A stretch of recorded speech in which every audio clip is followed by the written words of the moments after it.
दिल्ली की मुख्यमंत्री रेखा गुप्ता ने बड़ा फैसला लिया है, जिसके तहत अब दिल्ली की यमुना में भी क्रूज चल सकेगा। दरअसल आपको बता दें कि दिल्ली वालों के लिए एक बड़ी खुशखबरी है, अब यहाँ के लोग भी क्रूज का मजा ले सकेंगे। जी हाँ, बिल्कुल सही सुना आपने। दिल्ली सरकार यमुना की सफाई के साथ यहाँ टूरिज्म को बढ़ावा देने का प्लान भी बना रही है और इसी के तहत सरकार यमुना में क्रूज सर्विस शुरू करने की योजना बना रही है। सरकार वजीराबाद बैराज से जगतपुर गांव तक क्रूज सेवा शुरू करने जा रही है। आपको बता दें कि इससे पहले पीडब्ल्यूडी मंत्री परवेश वर्मा ने भी ये कहा था कि जल्द ही यमुना की सफाई की जाएगी, जिसके बाद जो दिल्ली के लोग हैं वो यहाँ पर आकर के बोटिंग कर सकेंगे और जो यमुना के किनारे पिकनिक मना सकते हैं, जॉगिंग कर सकते हैं। लेकिन अब इस बीच बड़ी खबर ये सामने आ रही है कि यमुना नदी में भी क्रूज चलने लगेगी, तो वहीं इससे टूरिज्म को भी बढ़ावा मिलेगा और इसी के साथ ही यमुना के किनारे अधिक से अधिक संख्या में लोग भी जा सकेंगे और वहां पर जाकर के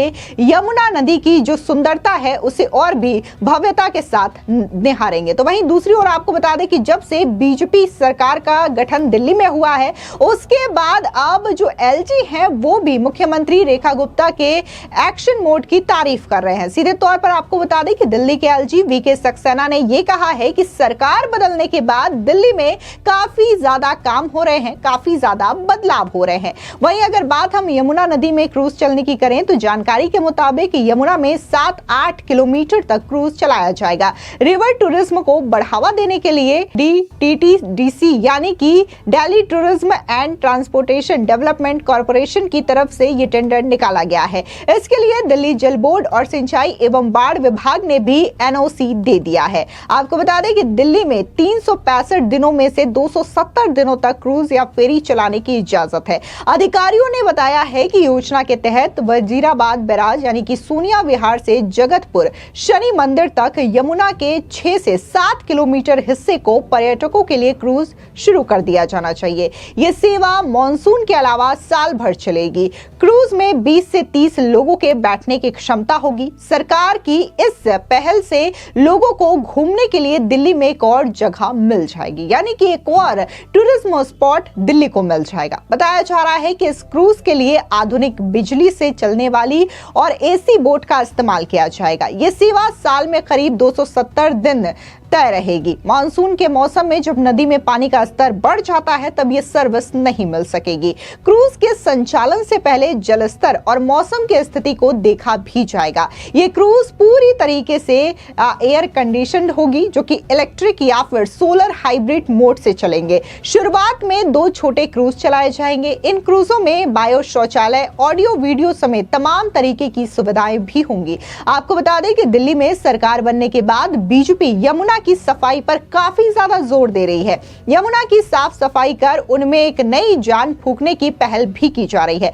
बताया जा रहा है कि यमुना नदी की सफाई के लिए विशेषज्ञों से भी राय ली गई है। जल शक्ति मंत्रालय का फोकस 2 चीजों पर सबसे ज्यादा है, जिसमें यमुना की सफाई और रिवर फ्रंट बनाना शामिल है। बार बार बीजेपी की सरकार ये कह चुकी है कि जिस तरीके से साबरमती रिवर फ्रंट बनाया गया है, उसी तर्ज पर अब बीजेपी की सरकार यमुना में भी इसी तरीके का रिवर फ्रंट बनाएगी, जिससे कि जिस यमुना के किनारे लोग जाना पसंद नहीं करते थे, अब उस यमुना के किनारे लोग न सिर्फ जॉगिंग करेंगे, पिकनिक मनाने आएंगे, बल्कि यहां पर क्रूज भी चलेगा और बोटिंग भी होगी। हालांकि बीजेपी ने न सिर्फ ये कहा है, बल्कि सरकार गठन होने के फौरन बाद इन चीजों को करना भी शुरू कर दिया है। बड़े बड़े मशीन जो हैं वो यमुना नदी में उतार दिए गए हैं ताकि यमुना की गंदगी को सफाई करा जा सके। इसके अलावा शाम को वहां पर शानदार तरीके से यमुना की आरती भी की जाती है, जिससे कि ज्यादा से ज्यादा संख्या में लोग वहां पर पहुंचते हैं। इतना ही नहीं, जब मुख्यमंत्री रेखा गुप्ता ने शपथ ग्रहण किया तो उन्होंने फौरन जाकर के अपनी मिनिस्ट्री में चार्ज संभाला।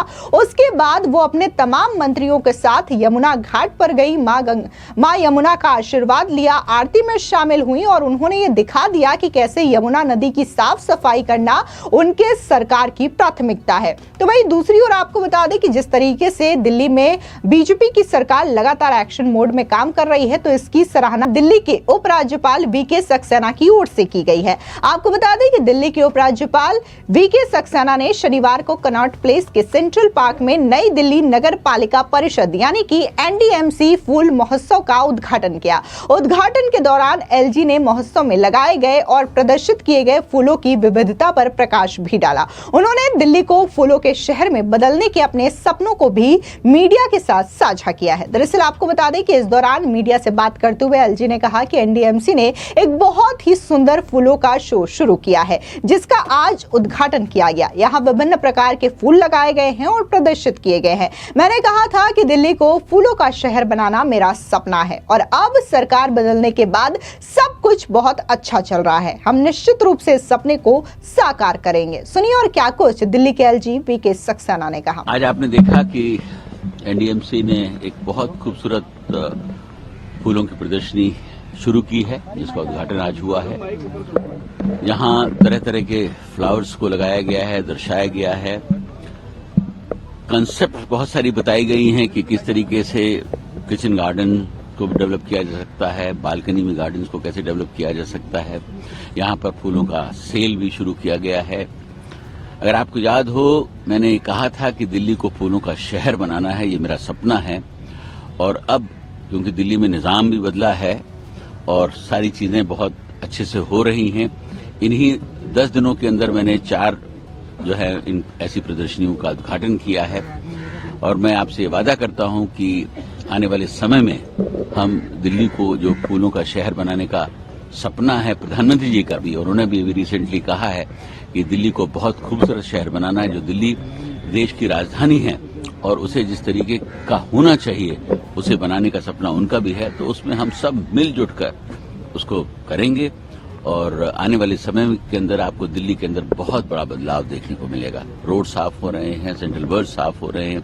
ये जो यहाँ पर प्रदर्शनी की गई है फ्लावर्स की, जब खत्म होगी इनको रोड्स के ऊपर लगाया जाएगा, जिससे कि जो लोग यहाँ नहीं आ सकते, रोड से पास हो रहे हैं, उनको भी देखने का मौका मिले।